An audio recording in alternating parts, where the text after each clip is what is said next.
Nowadays, it's not too uncommon to see a game go into a beta or early access stage to play test the game, usually so developers can make money off of the game before it's ready for its full release. It's kind of weird, but it's happening a lot. But ideally, a game that goes into beta and early access eventually sees its full release as a more polished, finished version of the game. Call of Duty's been doing betas for years. They had one all the way back during Call of Duty World at War. A lot of the Halos did betas, and now we see like the whole early access thing where it's like not just like a limited playtest event, but it's just like the game doing a soft launch before its real launch later. It should mostly be the same concept, but what happens when a game does a beta or an early access period, but then when the game actually sees its full release, its 1.0 version of the game, it ends up being worse than the beta phase. This surprisingly has happened more than a couple of times, and we thought it'd be an interesting topic to dive into. So let's take a closer look here. I want to talk about MultiVersus because this game never made any sense to me, but apparently there's a market for it. So what's going on here? Okay, so I get it, like Super Smash Bros. Hit game series, a banger game series, but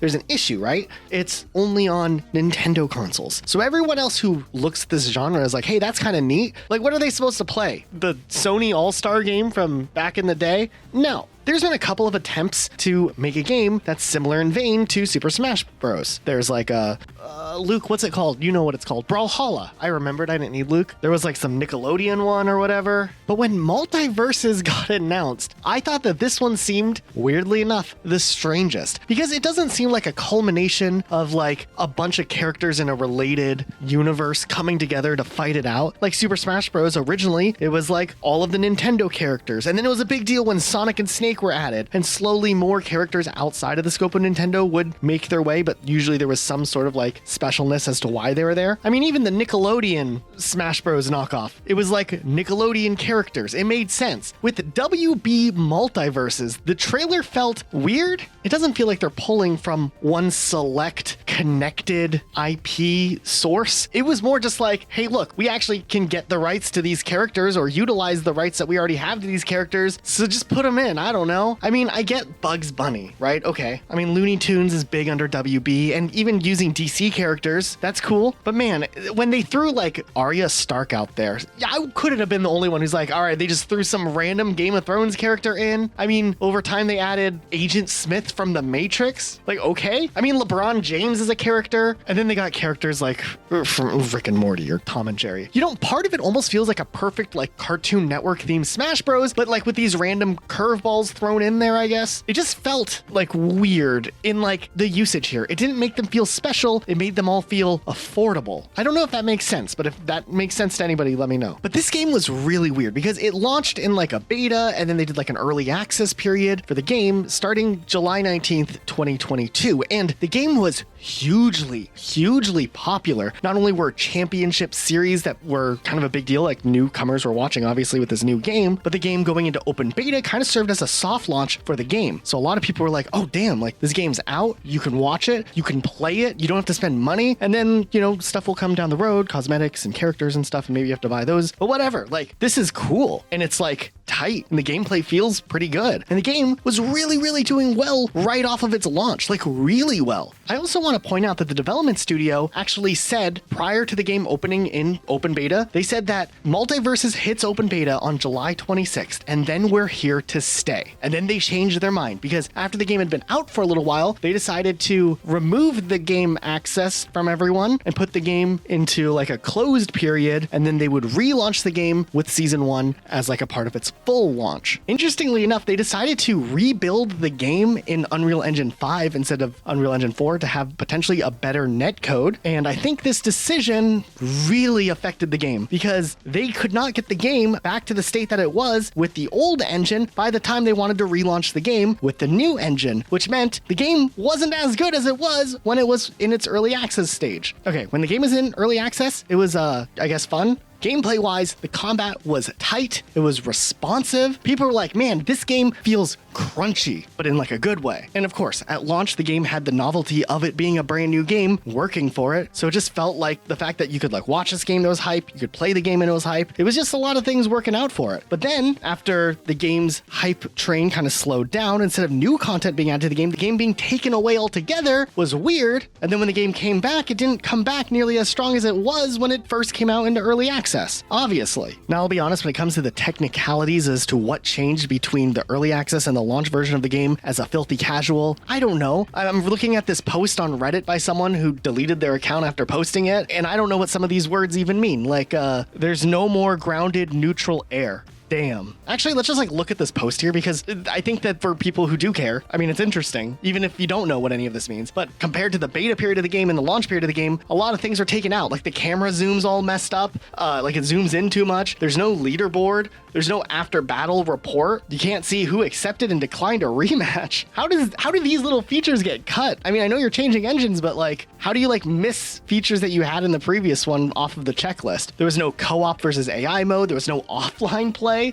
There's no free-for-all mode. Before, you could play as characters you didn't own and try them out in like local play and training. You couldn't do that anymore. The characters were more expensive. You stopped getting Battle Pass XP after every match. And then on top of that, it seems like the consensus by people who did enjoy playing on the beta and stuck around and waited for the full launch to come out, they're like, man, why do all the characters kind of just suck now? Like, they had lost the snappiness that people liked about the original version and somehow just kind of made everything worse about the game. It felt like a big fumble. I mean, I'm surprised that early access had a ranked mode and the launch didn't have a rank mode. Now, a lot of these features did get added in later updates, but like, what is the impression you're making when your official launch has less features than the beta launch? Even if it's on a nicer engine, who cares? Maybe they should have worked on MultiVersus 2 and just supported the MultiVersus 1 early access all the way through, because this was just a train wreck. I don't know what the real solution was, but it wasn't this. It's really weird because the end of life of this game was even weirder, because they announced that the game would just be ending after Season 5 in early 2025. The game would then be delisted, but those who previously downloaded the game were able to continue to play offline, so that's neat, I guess. And the development studio, Play First Games, ended up getting shut down alongside WB Games, San Diego, and Monolith Productions. But the weirdest part about it is that the Season 5 update that came out after they announced they were ending the game was actually probably the best update to the game. Like, the people who actually did go and play that were like, man, they kind of fixed a lot of those issues we were complaining about. Like, the game feels crunchy and snappy again. The new character feels good. They've done a lot of quality of life things. Like, come on, guys. Like, they were so close to almost figuring it out, even if the premise of this game was whack, but they just missed the mark. I don't know. Okay, during the Battle Royale hype, when everyone was trying to throw their hat into the ring and get a Battle Royale game going, one game was very interesting because it blew up for a very short time and then fell off forever. And we're talking about Realm Royale. Now, this game, nobody thinks about anymore at all. Essentially, it was a Battle Royale game, much akin to what you would see from Fortnite, like aesthetically, especially back in the day, but it was a little bit different. It leaned more into class-based gameplay. So there's like different types of classes, and that kind of like mixed things up. It was like a hybrid of, I don't know, Overwatch meeting a Battle Royale type genre. So it was different. I don't think it was anywhere near as popular as Fortnite. It was mostly just riding off of the hype of Fortnite. The same way back in the day when Minecraft was really popular, like these random other crafting type games like Castle Miner Z would be popular. It wasn't necessarily because Castle Miner Z was as cool as Minecraft, but it was because Minecraft was so cool it was bleeding over into the genre. Now, Castle Miner Z was fire, don't get the wrong idea, but most of us would have never tried the game had Minecraft not have been popular first. And I think that that's the same thing that happened with Realm Royale. Now, there's a few interesting things here though, because when the game released, originally setting up to be a spin-off of Paladins, but then it spun off into its own thing. It was in a closed beta, then they did like an open beta, and then it was like in early access, and that's just where it sat for a long time. But hey, at least they were trying to make it a little bit different than, you know, Fortnite. It wasn't just a straight up clone. Like, there were mounts, which were different. There was like a chicken mechanic. Yeah, like when you died, you turned into a chicken. And it was hilarious because, I mean, you're dead. You can't really do anything, but you could come back to life if you could manage to survive a little bit longer as a chicken instead and run for your dear life. And it was, I don't know, kind of funny. Like, it was very different from Fortnite. I think this was before Fortnite even had the whole like reboot system, or it was right around the time they were adding the reboot system. So like the chicken thing was just a really big twist. Usually when you were dead, that was it. Now, you were a chicken that could maybe come back to life. The thing was, the hype for the game, even with it launching in early access, didn't really last a very long time, and it never actually saw a full release in its initial run. But then weirdly enough, as the game's popularity declined, it seemed like the slow development of the game would continuously shift and things would change, and progressively the game would kind of get, I think, worse than where it was when it first started, even if they added some new things here and there. I think they were trying to simplify things like the class abilities and the forging systems, and the way that gear and progression worked kept getting shifted around, and many people felt like the game was losing its identity. And I mean, when the game doesn't even have its own identity to begin with all that much, because it is a lot like Fortnite, you know, it's not good to lose what identity you have. So here's the interesting thing though. When I was looking into the game's history, I was trying to figure out when the game actually left early access. And they did updates, but they never officially were like, the game is out of early access. I mean, even PUBG, as much as the game was kind of rocky when it released, it technically was like officially released after the little early access stage. So I was looking into it. They did a bunch of reworks and then they like slowed down a bunch. But finally in August of 2022, they decided they were going to do the big Reforged update. So essentially,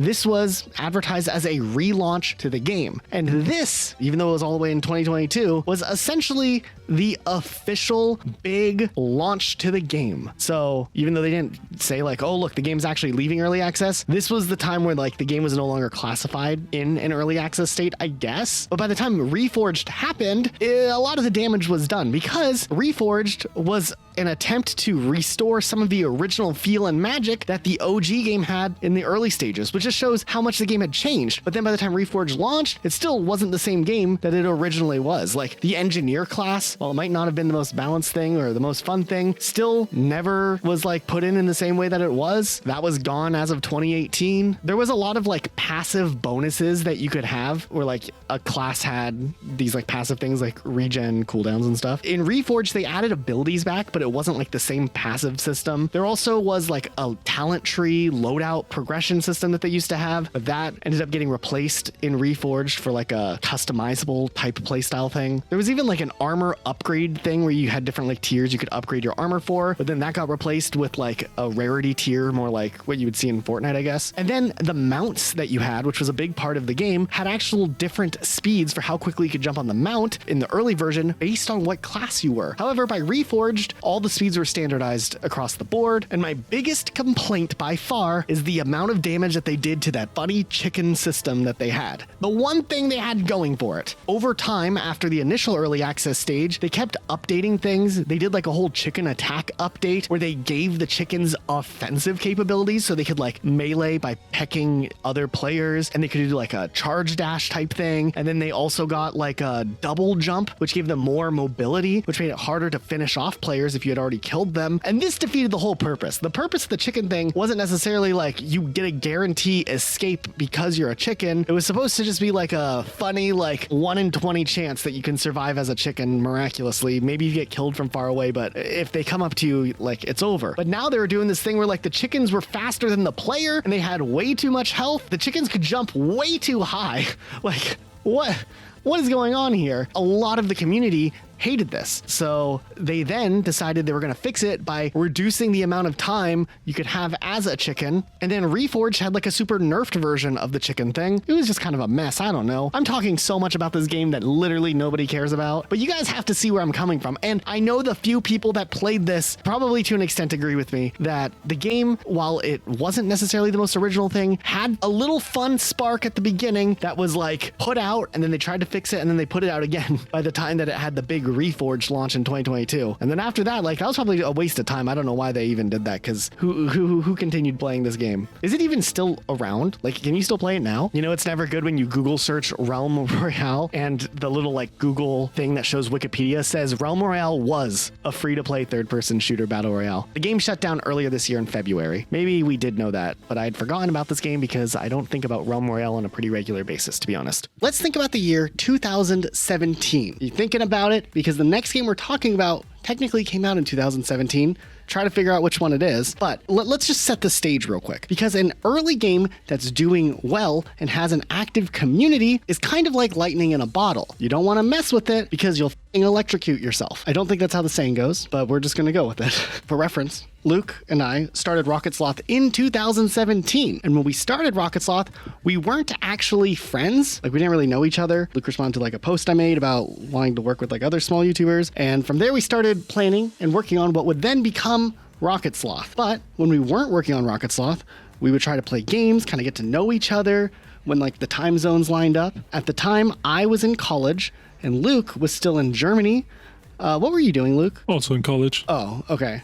I thought you worked in fast food and you had a job like working in the mines for a while or something? Yeah, the time in the salt mines, but that was like a little bit after. Right. I just assumed like either you worked in the mines, you played a lot of Minecraft, or there's that German book that sounds like Minecraft. I can't remember what it's called. I don't know. It must not be popular anymore. I remember when we were getting to know each other, there were 4 distinct games we played in the earliest days of Rocket Sloth. The first day we ever played a game together, we played Rust. Oof. And neither of us had even played the game before. We played it for like an hour and then never played it again. We played Roblox, where we heard the taco song, and we met that dude, Biggest Black 420. He's still on my friends list, I think, to this day. What the hell?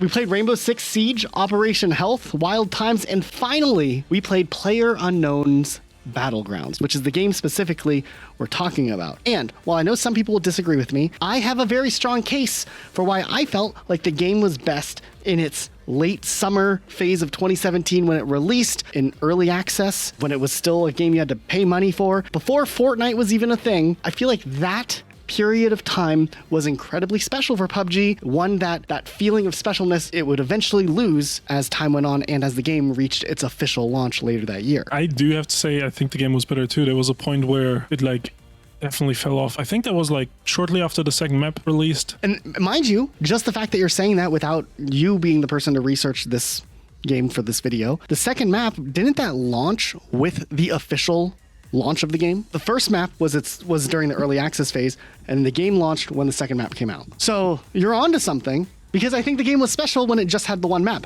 I don't think the second map killed the game or anything like that, but I think there was like a bunch of issues. And when they kind of made a big deal out of the game leaving early access and actually releasing, I think that moment put like a bad taste for a lot of players, because there was already issues stacking up. And then they released the game in its full release form, and the game ran just as bad as before, arguably worse at times. It seemed like they were almost making a mockery out of the state of their game, which was already in a rough spot, don't get me wrong.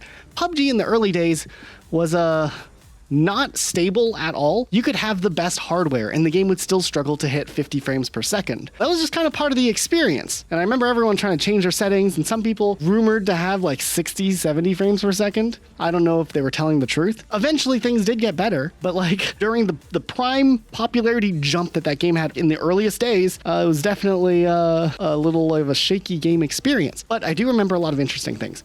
I remember being in that pregame lobby and everyone was screaming because they had proximity chat, and that was amazing. I don't know if they ever brought that back. They like spread everyone out, so it wasn't like all 100 people at the same place. So you kind of missed that experience. I remember that one guy screaming that he was a snake and wanted everyone to follow him.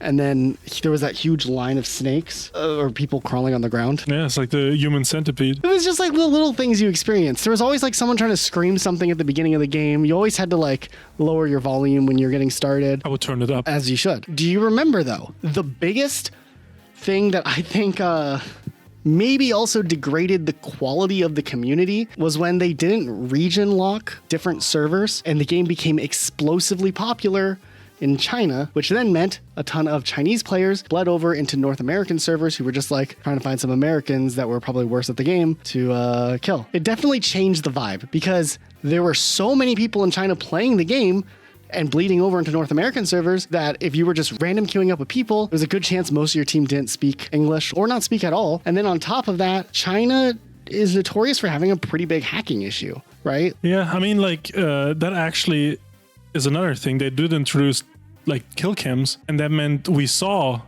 the Chinese hackers kill us every time, like, through the ground, through, like, a hill or something. And that kind of made it, like, not fun. And I remember that happened, like, a lot. And I have this memory of, like, us queuing up for the new map like 3 times and just getting killed every time by a cheater. And it's even more awful when you commit, like, these are like 30-minute games. Like, you play for a while, sometimes longer, and to even play, like, do all this looting just to get killed by a hacker, it, like, hurts a little worse than in a Battle Royale game, I feel like, than you know, like a Call of Duty game or something, you're like, oh, whatever. Yeah, and PUBG is definitely a slower BR, right? Like compared to the other ones. I understand, like, from a publisher standpoint, maybe they didn't want to region lock the game for whatever reason they had. While it was really annoying because you couldn't just like jump in and make friends nearly as easily as you just were able to weeks earlier, there were some funny moments because I did get a team who kept team killing me, downing me, and then reviving me, and they just would say, China #1, AK best gun. And that stuck with me. It was just like I wasn't even mad they were team killing me at that point. Like it was just kind of funny. I don't know. I do remember that guy too. I think you still say that sometimes. I still retell that story. Like, it just really resonated with me as a gamer. It's like a core memory. Maybe one day we'll go to China and we'll find him. Dude, we'll get the old squad back together and we'll play with them. Okay, here's the other thing about PUBG, though, in the OG days that I remember. Remember when it was at the Game Awards, they announced that PUBG was going into like the full release or whatever. But I remember they did like this big thing where they had the biggest games of 2017 represented in like an orchestral music rendition. So they played the theme songs from like a bunch of games that released in 2017. And I thought it was interesting because then when they did the section that played PUBG's music, I was like, oh dude, they're representing PUBG. This is the game. We were like the early adopters of this game. I didn't recognize the song at all. And I don't know if anyone else shared the sentiment. We didn't know this, but the 1.0 version of the game was actually updating the game so that the main menu music was new. So the new main menu music would be changed, arguably worse, because I vibed with that beta music. Luke, you've heard me talk about how I'm like, man, I miss the old music that they had in early access. When they did the big orchestral presentation, they used the new song that wasn't even in the game yet. So nobody felt anything because they're like, what is this? What song is being played right now? Or at least that's how I felt. Maybe in a trailer or something they used the new song, but I thought that was goofy. How is anyone supposed to recognize the song? It's not even out yet. Like crazy. I have to say this, you can change it to the original music now. Wait, really? Like the actual early access music? Yeah, it's specifically called like early access theme or something. Dude, I'm reinstalling the game tonight. I'm not even gonna play it. I'm just gonna sit on the menu. Yeah, you can just pull up a YouTube video. You don't have to do all that. I'll send you one, dude. It's not the same. It's not the same, dude. Dude, up until like a year ago, I was still playing on the computer. I played that game on back in 2017. Remember me trying to play Rainbow Six and I was logging onto the GeForce Now or whatever? Yeah, I also remember you trying to play Tarkov and you like, I could see you like at 3 FPS in my game. Another thing I remember from the early days that they did end up removing is you had to be barefoot, so your footsteps weren't as loud, but I think they fixed that eventually. Was that a real thing? Or was that just like a playground rumor where people were like, dude, running barefoot? No. I think early on it was a real glitch, and then eventually they fixed it. Dude, I loved running around barefoot. I just thought it was funny. Yeah, I mean, I still, up until like I played it like a week ago, I was still barefoot. Back in 2020, the Crossfire X beta hit Xbox as a test of a westernized version of the famous PC series. It wasn't huge, but it was tight. A few maps, a couple of modes, and one standout Spectre mode, where one team played invisible knife-wielding assassins trying to sneak past defenders with rifles, kind of like, Infection, a little bit. It felt like a neat mix of Counter-Strike and something fresh. Gunplay was pretty simple but responsive, and for a free beta,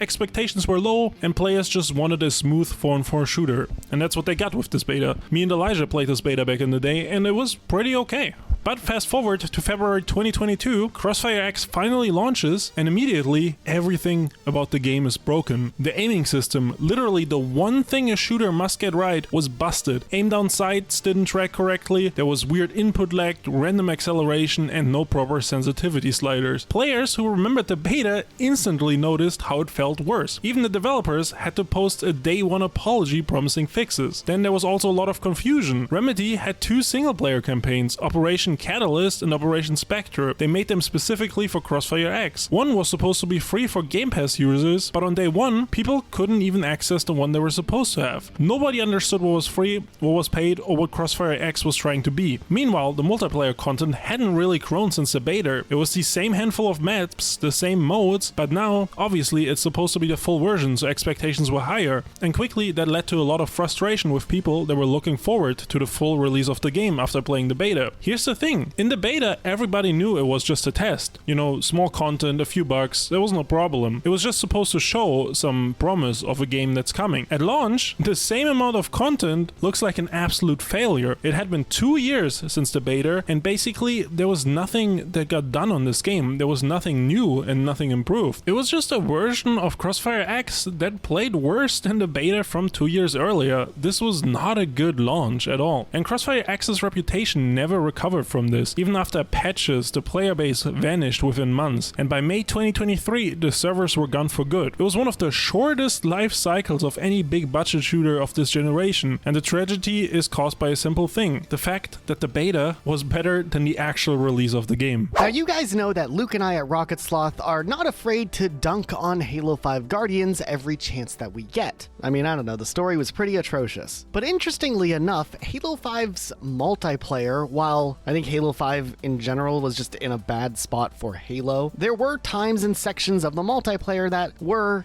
kind of fun, at least for a little while. I know there's a little dedicated group somewhere, people who really enjoyed Halo 5's multiplayer more than any other Halo. There's like a couple of you, but you exist. But there was something interesting that happened with Halo 5 Guardians with the way that they handled its beta, which is unlike anything we've seen as far as like downgrades were concerned. First of all, when the Master Chief Collection released in 2014, it was a buggy mess, one of the worst launches of a video game I've ever experienced in my entire life, and that's not an understatement. This was awful. But if you purchased the Master Chief Collection, you had access to the Halo 5 Guardians beta. You would get to play it early during the holiday season, which was great because like everyone was available to play during that time. And it wasn't like one of those short betas where they're like, oh, you have the weekend to play it, try it out and get a feel for it. They gave players 3 weeks to play the game 10 months before it would actually release. So big deal, really. And this was actually a sign of goodwill to the community with them having to deal with, you know, Halo 4's multiplayer, whatever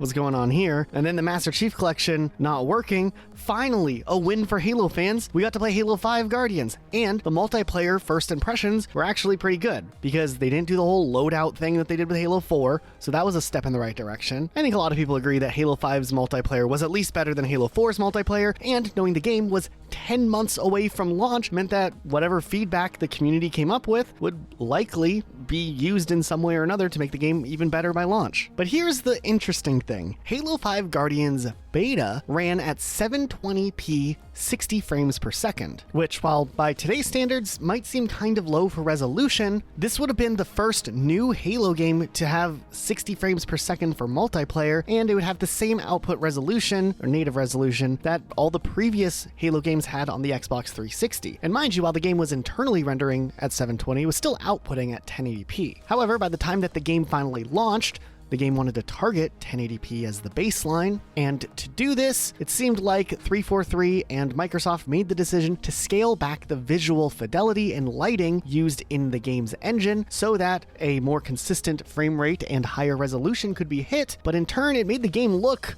kind of worse. I mean, when you look at beta gameplay footage and then you compare it to launch day footage, honestly, the beta looks a lot clearer, a lot more visually appealing. The lighting effects look great. And I'm not the only one who had this sentiment. This was a big talking point back in the early days of Halo 5 Guardians, where a lot of people were just kind of confused as to why the 10-month time that they had resulted in the game looking worse afterwards. I don't know. And mind you, this whole idea of shifting so that there could be a higher resolution is kind of almost misleading, but I mean, not really. So Halo 5 Guardians at launch does like dynamic resolution scaling between 720p and 1080p. So even though more consistently you're getting a higher resolution, like hovering around probably like 810 to 1080p, it's not always like a firm 1080p. And then on top of that, it looked kind of less, I don't know, special, less clear. I don't know. Halo 5 Guardians, ladies and gentlemen.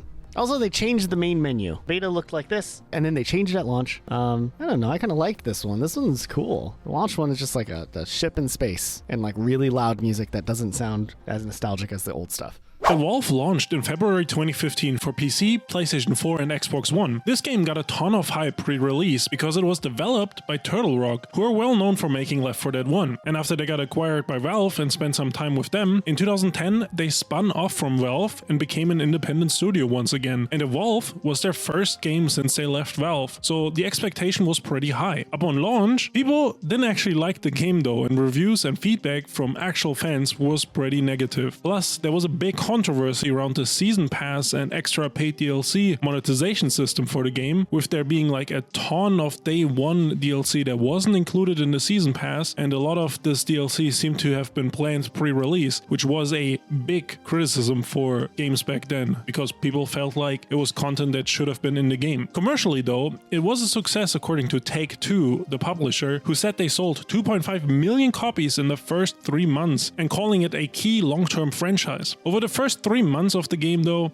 many players did end up leaving, and the game lost like over 90% of players in that short time. The game was struggling, and while they did a beta before the launch, that's not the beta we're actually gonna talk about in this video. See, after the game released, they decided to relaunch the game, at least on PC, as a free-to-play beta version called Evolve Stage 2. This was to maybe see if the game could gather an audience back if it was free-to-play. Also, this would get around the criticism of this being a paid game with a lot of paid DLC, since now it was a free game with paid DLC. PC was gonna be their first testing ground for this, and console was to follow later on. And yeah, this was a beta, like they relaunched the game as a beta. A game that had come out before, that was $60, is now in a beta free-to-play state. They themselves called it a beta straight up in the announcement they made. The beta came with big reworks to the game, faster hunts, reworked maps, reworked modes, overhauled progression, and people actually liked these changes. The Stage 2 beta version was widely considered the best the game has ever felt. Quicker pacing, clearer fights, and friendlier unlocks. It seemed like a win-win. On Steam, the game even almost doubled the initial launch player numbers. Still, this whole Stage 2 beta relaunch wasn't without faults. Like, the decision to only make this a PC thing was weird and split fans into two audiences. Also, the whole base of the gameplay were these 4 versus 1 battles, and it seemed like despite the changes, there was still a lot of balance issues that needed to be addressed, and that would have taken time and, resources to get those resolved. Those peak player numbers on Steam fell off incredibly hard and quickly as well, just like before. And just 3 months after Stage 2 launched, Turtle Rock announced it was ending development and support on Evolve. In 2018, 2K shut down the dedicated servers, delisted Stage 2 and closed the store. And then in 2023, they also shut down peer-to-peer matchmaking, so there wasn't really any way to play this game online anymore after that. Nonetheless, the Stage 2 beta was the best version of Evolve that existed, and there are fans that miss this beta to this day. This next one, it's not like a big thing, but I did see a lot of people complain about these specific things for this game, and that game is The Finals. Now, The Finals is a pretty interesting game. If you don't know, it's a 3v3v3 arena shooter where teams steal cash and try to bank it, and it has these big destructible environments and class-based loadouts. And in October of 2023, when the open beta happened, it got a lot of hype. It peaked at almost 270k on Steam, which is pretty good for a new shooter that is not from an established franchise like for a beta. And the beta got a lot of people talking and playing, and a lot of people were interested. And then in December of the same year, the full version launched. This full version's peak wasn't quite as high as the beta peak, and I feel like at that point it already kind of showed that people kind of lost interest after the beta. And I think there's a couple reasons that I found for it. Firstly, one of the major complaints when the game launched was that there was a bunch of performance issues that weren't there during the beta. So between October and December, somehow they messed up the code and there was a lot of people having performance issues. Then the full release also introduced a slower progression system for unlocks and battle pass, which to increase the grind and I guess your playtime. And there was news outlets reporting that finishing the battle pass would take over 100 plus hours, which is an insane amount. 100 plus hours for one battle pass. Come on. The beta had a short, limited battle pass that just had a smaller amount of content, and you mostly just played and unlocked stuff naturally by just playing matches. It didn't feel like a big grind. The beta also was a fresh new thing, and the concept of the game was interesting, at least for a while. And I think eventually, by the launch time, people already kind of were over it. The novelty of the gameplay did kind of wear off. I mean, it still peaked at over 200k players on launch. I think it didn't didn't increase the audience. It just like started with a lower audience than it had in beta and just dropped from there. And I mean, it's doing fine today. It's sitting around like 15K average daily, like for the whole year. It's fine for like a shooter like that. I mean, it's not a big franchise, right? A lot of the issues did get fixed, and you know, it's a fine game. But I think like a lot of people remember the beta very fondly for the finals, and then you know nobody or most people from those days don't play it anymore, and some of them already dropped off by launch. So yeah. You know what's interesting about the finals? I did remember playing it briefly during its beta early access playtest thing, and later on when Splitgate 2 did its whole thing where they like announced it, they did the whole battle royale thing, then they released the game and put it back into beta. I saw a lot of people online comparing Splitgate 2 to the finals, saying like, well, look, like the finals, they started off slow and then they had a dedicated community later on. So when you said that like the finals is doing okay, they have like 15,000 people, I decided to just pull up Splitgate 2's Steam chart numbers just to see. They have 120 people playing a day ago. Oh. I know it's kind of off topic. I just hadn't realized like things had been that rough for Splitgate 2 since all of that. Did you know it was that low? No, I did not know. I thought maybe like 1,000. I thought 1,000. It has a battle royale, right? I mean, how many people are in the battle royale mode? I mean, if there's a battle royale and a multiplayer and there's 120 people playing. I'm not very fond of the battle royale genre for every game. You know, it needs to be with a purpose. But oh well. And then also, you talked about the battle pass there with the finals, and that actually ties slightly into another game I want to talk about, which was Diablo 4. Now, Diablo 4 is interesting. I think the launch version of the game's probably big picture, the better version. There was like the full extent of content, not just the like preview that was given during the beta phase. But there were some people upset when the game transitioned from what was in the game during the beta and what came out during the launch because of drop rates. And this one, like, I don't really like games like Diablo, like they just don't appeal to me. But I understand, I think on a surface level understanding, a basic gamer level of understanding what happened here. And it seems like during Diablo 4's playtesting, beta testing phases, they increased the drop rates for like high level gear and loot very high so that people during this limited time playtest could have like really good gear and gear up and get a feel for what the game would be like and test out like the builds and all of that. However, it was always planned that after the beta, the drop rates would be obviously dramatically changed to make the items rarer. However, some people noticed like, yo, when we played the beta, we had the best loot in a couple of hours, and then the real game, the loot became a pretty heavy grind. And since the launch of the game, it seems like Diablo 4 has struggled a little bit at times at finding the right balance for what drop rates should be. There's a lot of discussion online complaining about how the drop rates are worse or how they got better or how they got worse again. So I just find that kind of fascinating though, especially the transition from the beta era to the launch era. I guess it makes sense for a game like that they want to stress test that type of thing. But also I can see the frustration if you had some good stuff in the beta, then you have to start over like a month or two later, and then it's way harder to get the good stuff you just had when you were having so much fun before. I don't know. It just makes you feel like you're playing like this slow game now. You played Diablo 4, right? Yeah, I don't think I beat it, but I did put like 10 hours into it, I would say. Did you feel like the drop rates were what you had hoped them to be? I didn't play the beta, so I'm not sure. Wait, I thought we played the beta together. Who did I play it with? Maybe, did we? No, I remember we played like a Vikings type game that was like Diablo. Wait, am I thinking of that game? No, I don't know if I thought I played the Diablo 4 beta with you specifically. Not for long. I think we played it for maybe like long enough for me to do character creator. And then I think we're in like a town and there was like some loot and you're like, oh, you have to go here and do something with the loot. And I was like, this is too complicated. Let's go play Rainbow Six. I think I know what it is. What is it? I'm so traumatized by the drop rates being different that I forgot that I played the beta. You know, I just blocked that memory. You didn't want the positive experience so that you could be grounded in reality. Yeah, exactly.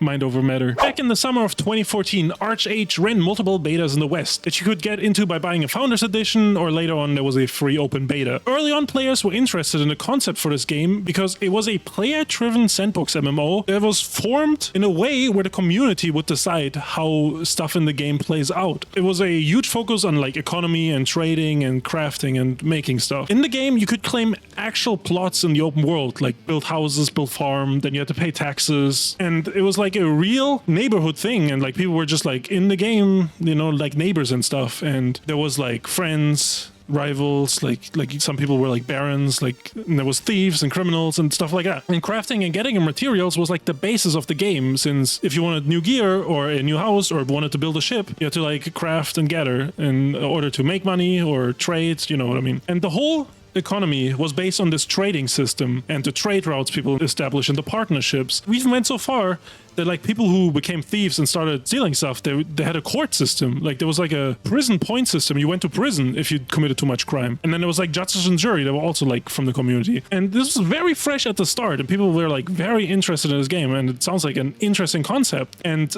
at this point, the beta that came out in the West already had been out as a game in Korea for like a little over a year. I think a year and a half actually. It was already a better version than what the people in Korea got at launch. But then came the launch and it all went to what they did. First of all, there was a massive influx of players with the launch, meaning there was like hour-long queue times, like 6, 7, 8 hour-long queue times. And since the game is like, with the land and stuff, it's like first come, first serve basis. Players who had to wait 6, 7 hours, they just wouldn't be able to buy land for their house and didn't really get started. And second of all, they introduced microtransactions that let you buy stuff so you can complete the task, gather more stuff, and just like buy and trade quicker, right? The whole point of the game was to trade into the economy, and now you can just pay and you get more money and you trade more. So it became pay to win, which like broke the game. And third of all, at launch, there was also a bunch of bugs and stuff where people would duplicate items, and that also broke the economy. So basically everything went to shit with this game. Like the whole basis of the game fell apart once they launched. Actually, they shut down the servers last year in the West, and I think it might still be on in Korea, but I'm not too sure. And yeah, so I don't know.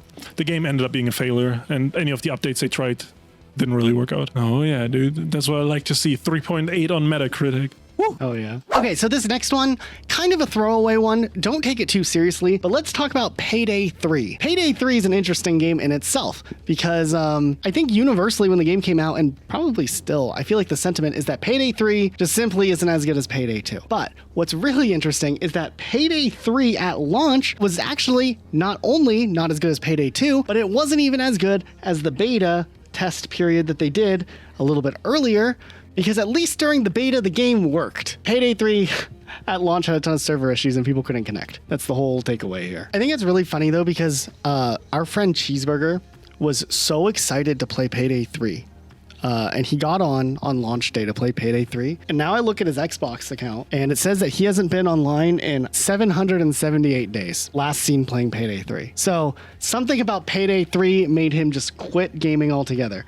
Not really. He started appearing offline during his Payday 3 session, and I just think it's funny that it makes his account look like he hasn't played in 778 days. But yeah, Payday 3 will do that to a person. Cheeseburger has an interesting taste in games too. That's true. Did you look into the player numbers on Steam actually for Payday? No, how's it going? It has 370 players, 24-hour peak. 300? 370, yeah. Wow, it is beating out Splitgate too. But Payday 2 has 24,000. 24,000? Yeah, because like an actual good game. So I don't know. I remember when they announced Payday 3, everybody in like the Payday community, they were like, why are they making this? Nobody's gonna play this. They just took like 10 years to fix up Payday 2, and it hadn't been that long since they like fixed it, and they were still releasing new stuff. Why did they do Payday 3? It just like seemed like an awful decision. And also, they're still releasing new DLC for Payday 3 that nobody plays and buys. Like, I just don't get the point of Payday 3. Maybe they'll fix up in like another 10 years. I guess so. Should we play Payday 3 tonight instead of the new Call of Duty? Oh, no, I don't know. That sounds like it works. At the time of recording this, I know it's a couple days later. The time of recording this, Black Ops 7 comes out tonight. And like, I'm so unexcited about Black Ops 7. I don't know why. I'm just like, dude, let's play Payday 3 instead, dude. I feel like that's going to be just as fun. You know, I'm fine. I'm always excited for Call of Duty launch night. And then the day later, I don't give a more. But here's how down bad Elijah is about Call of Duty. This is the first time I'm not excited. I don't know. And yesterday he said he would rather play Overwatch 2, which I think that's a cry for help. The more I thought about it, you know what I mean? Like, I just gotta be there for him, play some Call of Duty tonight. Stadium mode can be kind of fun, dude. Like, I don't know. Yeah, maybe like 2 months ago. But then they keep adding new characters and kind of not balance it that well. Dude, it's the same company. They're gonna get our playtime either way, whether we play Call of Duty or Overwatch 2, so what does it matter? True. Maybe we should play Halo Infinite. It's also the same company. Yeah, you're right. And what would you rather play, Halo Infinite or Payday 3? Payday 3. Okay. What would you rather play? Payday 3. Oh, it's like, what type of question is this? I'll play Splitgate 2 also. Like, I'm trying to think of a game I would play Halo Infinite over. Can't think of one. Halo Infinite, the multiplayer is fun. It's fine. But like playing it for me just feels like I just feel so insulted by the game. Like, just the way the whole game was handled for the first year, it just felt so insulting that I just don't want to play it. Not that the game itself is bad, but like that's the vibe that a lot of people have. They just feel so burned by that game that they just don't even want to think about it. They'd rather play Payday 3. You know, that's one thing I can think of. I don't know what the name. It was 2010. I had like $5. I bought this game on sale, and it was like a top-down zombie shooter, and it was the worst game I've ever played. And I think I'd rather play Halo Infinite than that game, but that's the only thing I can think of. Dude, I was looking through my Steam games, and I had this like game that you and I played, I think also in 2017. It's called Long Live Santa. Do you remember that? Yeah. It was like a Santa Claus battle royale. It's funny. Yeah, we played it. And then I think I remember trying to get on in like February. No one was on. But like, dude, just one more month. Should we get on this year? Do you think in next month, like people will be on? Dude, I just remember it was like when we played it. When did the game come out? What year? Do we know? 2017. Okay, so when we played it at launch, Yeah. I remember us having a hard time getting a lobby full of people. Like the game would start and it'd be like half a lobby. Yeah. So, you know, I'm not surprised that it never blew up. You know, we have a friend called Sean, or 2am. Actually, what did he name himself? I think he just removed the TTV out of his gamer tag and replaced it with Kick. Oh. I think he changed it again, like in the middle, and then I think he changed it again. The way it is when your friends start to change their names on Xbox and then you can't keep up with what their names are anymore. Yeah, most people don't know this because most people don't play on Xbox anymore. We're like the last few people still there, but they know the struggle from back in the day. And he plays a lot of betas. He plays a lot of games that end up dying. I'm not trying to imply he's the reason they die. Dude, I can't believe you said that about him. I'm sorry, Sean. I'm so sorry. I hope you forgive me. And Elijah asked him if he had a game he wanted to put on his list. And he actually suggested Destiny 2, which I didn't even know had a beta. Destiny 2 ran a beta for its multiplayer mode Crucible back in the day. And he said that the PvP felt more balanced and similar to other competitive shooters at the time, which, you know, made it overall better. And I mean, you know, we know from playing Destiny that Crucible has never been balanced. As long as we played Destiny 2, it was just like a fest, honestly. When he said that at least Crucible felt more balanced in his opinion in the beta, I instantly believed him because I've never experienced a game of Crucible that felt balanced in the first place. So, I mean, you can't take much, right? And I mean, there were some smaller differences, like the power ammo you had to pick up from the map. You didn't just spawn with it. And apparently, he mentioned that there was a search and destroy style mode, which, like, you know, that's a pretty cool mode. And I don't think they ever had that. I don't think we ever played that. I played some sort of elimination type mode occasionally, so maybe it's in there. Is that the thing where, like, the guy comes with, like, he's like the, I don't know, like the wolf guy? I'm not saying he's a furry, he's like a Iron Banner thing? Oh, yeah, maybe. Is that the Iron Banner mode? I don't think that's the same thing, but I've one point I was playing some ranked game that was like an elimination search and destroy type thing one time. I didn't know what I was doing, and we lost really bad because the game felt kind of unbalanced, so I don't know. He just said that the beta was more focused on gunfights, and it wasn't about like using the meta weapons or, you know, like using a certain build or abilities and stuff. It just felt like a multiplayer mode. So I think like that sounds like better if there was like a more level playing field, which is a main criticism of Destiny 2's Crucible, that it has this power creep with like the new gear and the better exotics and stuff, you know what I mean? Like there's a lot of cheesy things you can do. And I mean, obviously it probably was because it was a beta, there wasn't as much like variety in guns. But yeah, I don't know, I wish they would like lock down Crucible more, or would have. I mean, I guess it's way too late now. They needed to do this like 6-7 years ago. Dude, when is Crucible esports starting back up? Yeah, dude. What do you mean back up? I just assumed like in Destiny 1 there was like a hint of Crucible esports back in the day. I'm sure there was something, right? I'm gonna look into it. I'll find something and we'll put it on the screen what I found. Like something Destiny related. It's on the screen right now. Look at that. Look at what I found in the future. And I needed to share with you guys. There you go. Well, thank you guys for watching this video. Did we talk about them? Is there one we missed? Let us know in the comments. Huge thank you to our patrons for making these longer types of videos possible. If you guys have a couple of dollars burning a hole in your pocket, consider signing up on our Patreon or become a YouTube member. Either one works. It helps us. And think about it. Like, you'd spend $5 on like what? A cup of coffee? The coffees aren't even $5 anymore. That's like, they're like $7 or $8. You can throw $5 our way, right? Like, help us out maybe. You know, if two of you do it, we can almost afford one coffee to share. So Pretty good trade-off. You can have the coffee though. I don't really like coffee. Yeah, I don't like coffee either. I don't know why I use that. But anyways, thanks for watching. Make sure you're subscribed if you're new. It's free. Everyone knows that. And that's it. We'll see you guys soon with a new video. Bye.